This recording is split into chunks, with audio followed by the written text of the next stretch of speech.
Are you controlled by your triggers? 7 things I wish we learned before we turned 30. Episode 6. I wish I knew my triggers. You know, one day I shouted at Bola, and I think it's the one and only time I've ever had to shout, and that was because she said that I can't do something. And so that's when I realized that limitation is my trigger. I had to do a little bit of soul searching, and I realized that I don't like containment. I don't like being confined. I don't like being limited. I don't like being told I cannot do, I cannot be, I cannot become. It just brings the Incredible Hulk out of me. You know, don't make me angry. You won't like me when I'm angry. That kind of stuff. Yeah. And you know what? Because Eddie has banked a lot of positive credits with me, it didn't matter that much. But that's the truth. Eddie hates small. And I wonder what your own story is.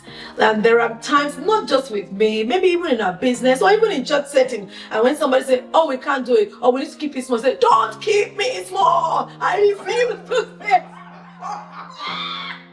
And then he starts yelling, don't keep me small, I refuse to stay small. If I didn't know him better, I would think maybe he was born and left in a cradle, but that was not the case. It's just he doesn't like small. Again, coming back to it. Now, as a more grown-up person, you learn how to deal with your triggers more. You don't shout at people because they said something that makes you remember something you don't like. Eddie deals with it better. How do you deal with your own trigger? How do I deal with my own trigger? One of my triggers, or one of my biggest triggers, is being used. I don't like being used. And if I'm being used, I feel really hurt. And then it shows, because next thing I want to close myself up and not really open myself to the next person. But that costs me. It costs you more than it costs the other party. So it's always good to look back at yourself. If this is my trigger, how do I make sure this trigger is not costing me? At the end of the day, there's nothing wrong, by the way, in having something you hate. You need to have something you hate. But how do you manage that feeling? Yeah, it will cost you relationships. And you want to sit down now and analyze yourself. What are the things that actually triggers you? And when it triggers you, you don't have control over yourself. Okay, so you want to identify those things and deal with them and come out with a solution for them. If not, you know what?